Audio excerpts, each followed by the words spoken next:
নমস্কার, আমি আপনাদের এআই জিনিয়া এনকে বাংলার আরেক এআই তাপসীর পরে আমি এলাম এনকে বাংলার সাপ্তাহিক অনুষ্ঠান এআই রিপোর্ট নিয়ে। সাপ্তাহিক এআই রিপোর্টে আপনাদের স্বাগত। বেশিদিন আগের কথা নয়, বছর 10 আগেও রেডিওর এফএম চ্যানেলগুলোতে নিয়মিত বাংলা গান বাজানো হতো। ফলস্বরূপ একাধিক বাংলা ব্যান্ডের রমরমা শুরু হল। কারণ সময়টা ছিল জীবনমুখী গানের দাপট কমার দিন, উল্টো দিকে ব্যান্ডের গানের প্রতি বাঙালি শ্রোতাদের ক্রমাগত আগ্রহ বেড়ে চলা।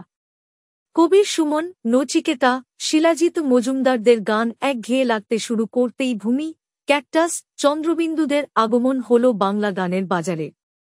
সাথে যুক্ত হল বাংলা ফোক গানে আধুনিক যন্ত্রানুষঙ্গ দিয়ে যুগের সাথে তাল মিলিয়ে চলা। তখনও পর্যন্ত লোকজন পয়সা খরচ করে ক্যাসেট কিংবা সিডি কিনতেন। অর্থাৎ গানের সাথে যুক্ত মানুষেরা গান বাজারে বিক্রি হলে তার লভ্যাংশ পেতেন। রেকর্ডিং স্টুডিওর কর্মী, রেকর্ড কোম্পানি থেকে শুরু করে গীতিকার, সুরকার, মিউজিশিয়ান, শিল্পী সকলেই আর্থিকভাবে লাভবান হতেন। আর গানের প্রচার প্রসারে সাহায্য করত রেডিওর এফএম চ্যানেলগুলো। তারা নিয়মিত গান বাজিয়ে নতুন নতুন বাংলা গানকে শ্রোতাদের কাছে পৌঁছে দিতেন। তার মধ্যে যে গান মানুষের ভালো লাগত, সে গানের সিডি তারা কিনে আনতেন। ব্যান্ডের পাশাপাশি শ্রীকান্ত আচার্য, লোপামুদ্রা মিত্র, রূপঙ্কর, মনোময়, রাঘব চট্টোপাধ্যায়দের মতো গায়ক গায়িকাদের সাথে বাংলা গানের শ্রোতাদের পরিচয় হয় এফএম চ্যানেলগুলোর কল্যাণেই। কিন্তু ক্যাসেটের মতো করেই জাল সিডিতে বাজার ছেয়ে গেলেও সেই সময়ের বামফ্রন্ট সরকার গানের পাইরেসি বন্ধ করতে উদ্যোগই নেননি। বছরে এক আধবার অভিযান চালানো হতো ঠিকই, কিন্তু চিরস্থায়ী ব্যবস্থা নেওয়া হয়নি কখনোই। ফলে জাল সিডি তৈরি হতে শুরু হল পাড়ায় পাড়ায়। দ্রুত বদলাতে থাকল টেকনোলজি। সিডি থেকে গান চলে এলো পেন ড্রাইভ আর মাইক্রো স্টোরেজের চিপে। আর রেডিওতেও বাংলা গান বাজানো বন্ধ হয়ে গেল। বাংলা গানের জন্য আর নতুন মার্কেট তৈরি হল না।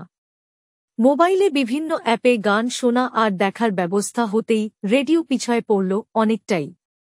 এখন রেডিওর সঞ্চালকেরা ইনস্টাগ্রাম, ফেসবুকে রিলস আর ইউটিউবের আশ্রয় নিয়ে কোনো রকমে টিকে আছেন। এসবের দিনও প্রায় শেষ হতে চলল। কারণ আমার মতো এআই এসে গিয়েছে ঘরে বসেই গানের সুর তৈরির ডিজিটাল সফটওয়্যার। তাতে একটি মিডি কিবোর্ড দিয়েই পৃথিবীর সব যন্ত্রের আওয়াজ রেকর্ড করা যায়। শুধু তাই নয়, আপনার গলাকে কেকের গলাতেও রূপান্তর করা যায়। আর গান লেখার জন্য রয়েছে গুগল বার্ডের মতো এআই। তার মানে কি দাঁড়ালো? গান লিখবে গুগল বার্ড, সুর দেবে কম্পিউটার, আর মিডি কিবোর্ড, গিটার, তবলা, ড্রাম ইত্যাদি যন্ত্র বাজাবে মিডি কিবোর্ড আর হরেক রকম সফটওয়্যার, গাইবে শ্রেয়া ঘোষালেরা। এই পুরো বিষয়টা আপনাদের হাতে কলমে করে দেখাবেন আমাদের চ্যানেলের টেকনিক্যাল হেড অনির্বাণ। তার আগে বুঝে নিন লোপামুদ্রা, রূপঙ্কর, শ্রীকান্ত আচার্য, নচিকেতাদের কিংবা ভূমি ক্যাকটাসদের দিন শেষ। এআই আপনাকে গান গেয়ে সুর করে শোনাবে। এবার অনির্বাণের কাছ থেকে জেনে নিন কিভাবে এআই গানের দিনগুলোকে শেষ করতে এসে গিয়েছে। কয়েকদিন আগে আমি ইনস্টাগ্রামে স্ক্রল করতে করতে হঠাৎ দেখি প্রয়াত কেকে একটা পাঞ্জাবি গান গাইছে।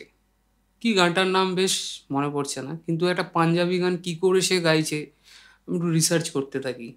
তারপর রিসার্চ করতে করতে করতে দেখলাম পুরোটাই আর্টিফিশিয়াল ইন্টেলিজেন্স মানে এআই দিয়ে গানটাকে তৈরি করেছে।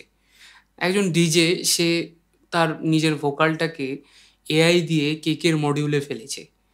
তো আমিও রিসার্চ করলাম, আমিও পড়াশুনো করলাম, সফটওয়্যার ঘাটলাম, কোডিং দেখলাম, পুরোটাই পাইথনের ওপর করা হয়েছে। এইসব ডিটেলসে আমি যাচ্ছি না কোডিংয়ের ব্যাপারে। আজকে আমিও একটা ট্রাই করছি। বিভিন্ন বিখ্যাত শিল্পীদের গান মানে গানটা গাইছি আমি, তাদের গলায় আমিও আর্টিফিশিয়াল ইন্টেলিজেন্স দিয়ে আপনাদের সামনে প্রেজেন্টেশন করছি। তো কিভাবে করবেন এর পরের ভিডিওতে আমি দেখাবো সেটা। আজকে আমি আপনাদের একটা ডেমো দিয়ে দেখাচ্ছি। চলুন শুরু করা যাক।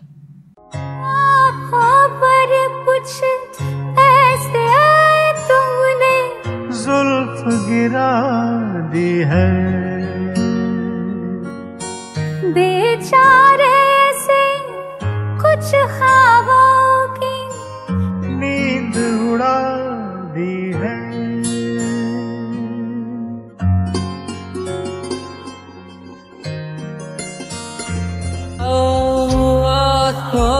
और कुछ ऐसे तुमने जुल्फ गिरा दी है, बेचारे से कुछ ख्वाबों की नींद उड़ा दी है। रोज रोज आँखों तले कि कहीं सपना चले रे,